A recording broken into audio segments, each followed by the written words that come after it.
আসসালামু আলাইকুম, কেমন আছেন? ওয়ালাইকুম আসসালাম, আলহামদুলিল্লাহ ভালো আছি। আচ্ছা, আপনার সন্তান এখন মাননীয় এমপি মহোদয় হয়ে গিয়েছেন, কেমন লাগছে? আর স্বাভাবিকই, কারণ আমার বংশে তো এর চেয়েও বড় বড় নেতা ছিল। এমপি তো একটা স্বাভাবিক ব্যাপার না। আমার বাবা 1937-এ যখন জি।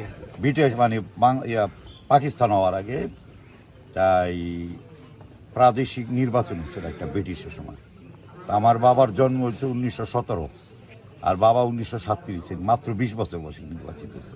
আলহামদুলিল্লাহ। তারপরে 1954-তে আমার বাবা এমপি ছিলেন, আর 1965 সালে আমার বাবা এমএলএ ছিলেন।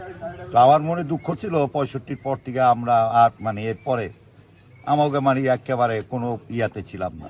তো আমি সবসময় কইতাম যে আমার বংশ আবার আমার রক্ত ধারাতে এমপি আছে, আর আমার বাবাই একমাত্র পীরের ভিতর প্রথম পীর, আজ পীরের ভিতর প্রথম এমপি।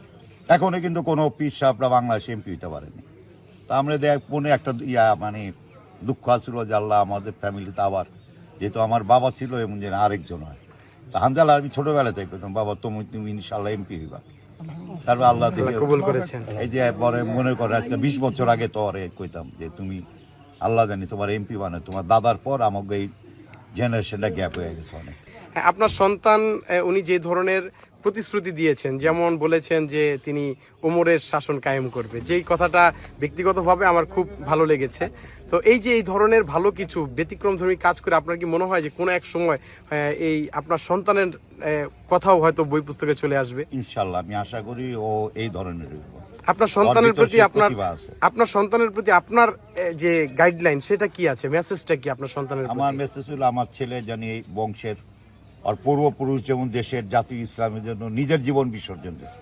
আপনি দেখেন হাদিস শরীয়তুল্লাহ 59 বছর বয়সে মারা গেছেন, কিন্তু না, কিন্তু উনি কিন্তু 28 বছর পড়ালেখা করছেন। তার ছেলে দুদু মিয়া আপনি দেখেন বাংলাদেশ 55,000 বর্গ মাইল, ভারত 12.5 লক্ষ, পাকিস্তান এই 16.5 লক্ষ বর্গ মাইলে ব্রিটিশ বিরোধী আন্দোলনে একমাত্র ব্যক্তি দুদু মিয়া, যে মাত্র 42 বছরে 14 বছর জেলি কাটছেন। তার আপনি দেখেন তার জীবনটা কি কঠিন গেছেন সে দেশ জাতি ইসলামের জন্য, তাই না? শেষে উনি যখন মারা গেছেন 1857 সালে উনি বলছিলেন যে আমি ব্রিটিশরে মাসির মতো ধরে খাবো। ওই সময় চিন্তা করেন আজকা থেকে প্রায় 1857, প্রায় 150-200 বছর আগে। তো না ওই সময় লোক কত মানুষ, এখন তো 18-20 কোটি, তাই না? ওই সময় কত, হয়তো 2 কোটি লোক ছিল, কিন্তু হাজি দুদু মিয়ার এক ডাকে 80,000 লোক একসাথে। এইটাই ব্রিটিশ ভয় পেয়ে গেছিলেন। উনি কোর্টের সামনে দাঁড়ায় বলছে যে আমি ব্রিটিশরে ধৈরা মাসির মতো খাবো। ওই ব্রিটিশ ভয় পেয়ে ওনারা 1857 সালে যে জেলে নিলেন, 57, 58, 59, 60, 61, 62 পর্যন্ত তারা, এবং নির্যাতনও করলেন। ওরা তখন বিষ প্রয়োগ করছিলেন। উনি তখন জেল থেকে বাইরে আমাদের ঢাকা যে বাড়ি বংশাল, ওই বাসায় সে ইন্তেকাল করেন। তা পাও ফাইটা গোড়ালি পাইটা সে মারাই। তা আমার বংশ তো ত্যাগ পেরে গেছে, তা আমি চাই আমার ছেলে এমন ত্যাগ করবে।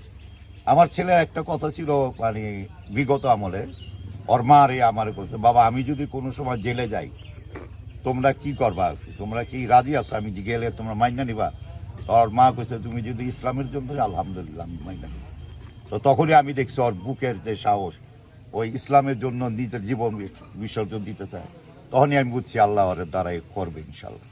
এবং আমি আশা করি ওই বাংলাদেশের একটা নেতৃত্ব আসবে ইসলামের।